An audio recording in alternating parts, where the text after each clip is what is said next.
Hey guys, today's topic of the video is going to be about an important topic of psychoanalysis, which is Sigmund Freud. So in this video we'll be discussing the whole achievement of Sigmund Freud in the field of psychoanalysis and how we can apply this topic, psychoanalysis, into literature and why it's an important part of literary theory.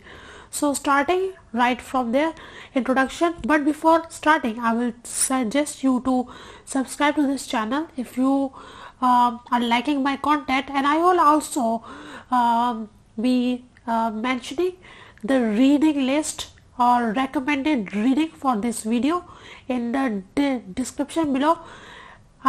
If you want to make a 100% command on this topic, you should watch that recommended list so that you get an excellent approach to this topic. So this series will be covering psychoanalysis. First part of this series contains Sigmund Freud. Second part will be having about Jacques Lacan, and third will be about the real, the imaginary and the symbolic. So starting from the introduction of Sigmund Freud. So Sigmund Freud is one of the important thinker of the 20th century, and his versions of ideas have permeated every aspect of Western culture, and it is most likely that you must have listened about the words such as Freudian sleep, dream analysis and the world, the unconscious.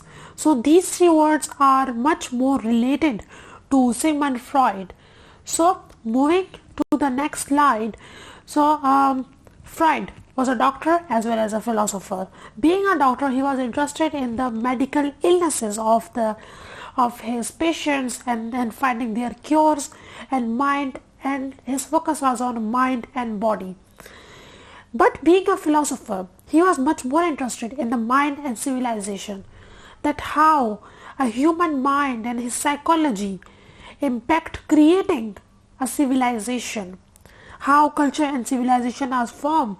His work, Totem and Taboo, is about the taboos and the religious beliefs that are in a society. I will also make an introductory video on that book as well. It's a very interesting book. So he is always about the universal truth about self and how culture and civilization work in wake of these psychological aspects. So one of his important book is Civilization and his Discontents, in which he discusses two kind of ideas. First is the pleasure principle, and the second is the reality principle. So civilization is based on two principles. Reality principle is what so pleasure principle tells you about do what feels good, do what pleases you. There are certain desires in human body, and a person and an individual want to satisfy these desires, and after the satisfaction of these desires a person gets a pleasure. On the other hand, there is another concept, reality principle. Reality principle subordinates pleasure to society, to rules, to restrictions and to limitations. Reality principles tell us that what need to be done. Pleasure principle tell us do what you like. But reality principle tell us that do what needs to be done. What society wants from us, what should we do right now. That's reality principle. So I will explain that from an example. But there is another term, sublimation. Sublimation is when we subordinate or we ignore our pleasures principle to reality principle. Like we ignore our pleasure drives in order to attain some great place in reality, in society. So we have to just neglect what our pleasures are and focus on something productive in civilization and society. So the desire isn't and should not be fulfilled, and one turns the energies into something useful and productive. So from the energies of our drives or our pleasures, they are transformed into something productive or something important and useful. I will tell you an example of this. It is mentioned here on slide as well. For example, sex. Sex is pleasurable. Sexual pleasure is a basic urge since our birth, and I will explain that as well.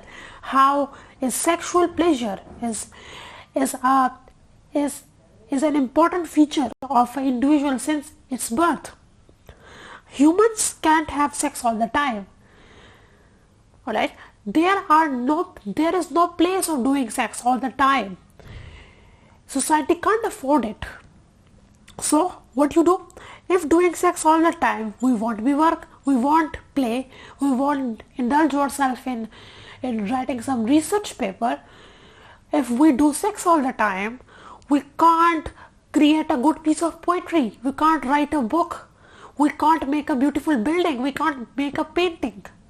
So what we do, we sublimate this sexual pleasure to reality principle. We turn sexual energy, that libido, into something like writing a paper or playing sports or playing hockey or playing football or painting something or cooking something. We just turn all our sexual energies into something useful and something productive, and that's how a civilization is born. I think it's Emile Durkheim who defines culture and civilization. He says that what is human made is culture. So what human does, by sublimating his pleasure principles into reality principle, that individual creates something constructive for society, and so the culture is born, a civilization is born. If we do sex all the time, we won't be able to do anything great. Alright, so if there is no sublimation, if we carry on doing sex all the time or satisfying desires all the time, there would not be any civilization. I hope you got my point. So moving towards the next slide. So pleasure principle means that do things that feels good, but reality principle says that channel that sexual energy into something else.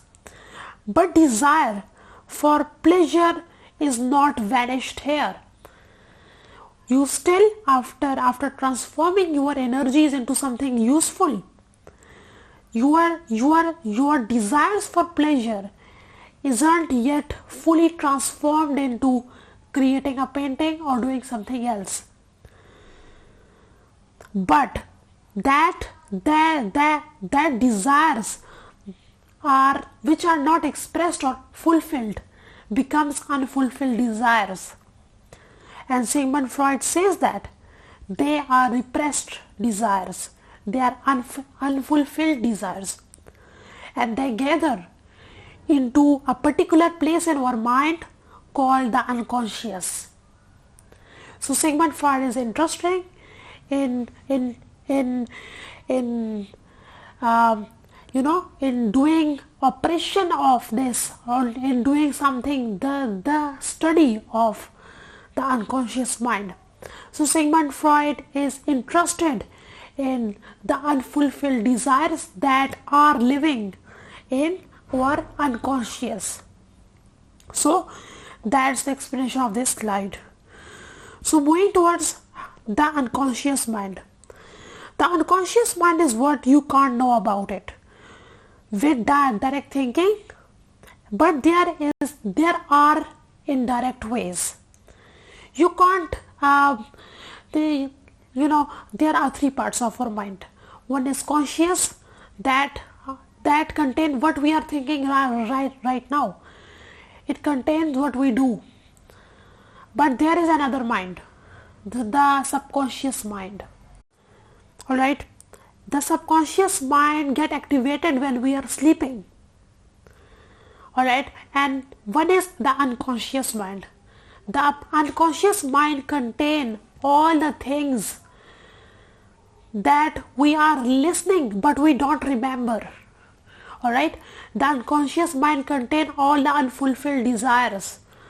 Every kind of thing is happening in unconscious, but we don't know. So I will tell you that how we can understand what's happening inside the unconscious mind. Sigmund Freud said that how to get into the unconscious mind. There is a book by Sigmund Freud, The Interpretation of Dreams. Dreams are the symbolic fulfillment of desires or wishes that are unfulfilled because they are repressed. Because of reality principle, we are not able to express our desires, so they become dream, and dreams comes to us in our night and they are expressed in some form. So it's something like that, right? So dreams, by remembering our dreams, or by a discussion about our dreams to a psychoanalytic, or we can also think about our dreams, so we can know that what is happening in our unconscious. Dreams contain repressed wishes or desires that can't be expressed or fulfilled directly into consciousness because they are forbidden. They are not allowed to be expressed. So they come in our dreams in strange ways, and often in disguise, hidden or symbolic ways. Alright, so in this slide, how do dreams disguise forbidden wishes? That how are the dreams symbolic of the forbidden or unexpressed wishes or unfulfilled wishes? So there are two mechanisms: condensation and displacement. So defining condensation is when a whole set of images is packed into a single image or statement. Like when a complex meaning is condensed into a simpler one. Just like a metaphor. You see rose, you see that it is love. Alright, so when you see rose into your dreams, in some circumstances it means love.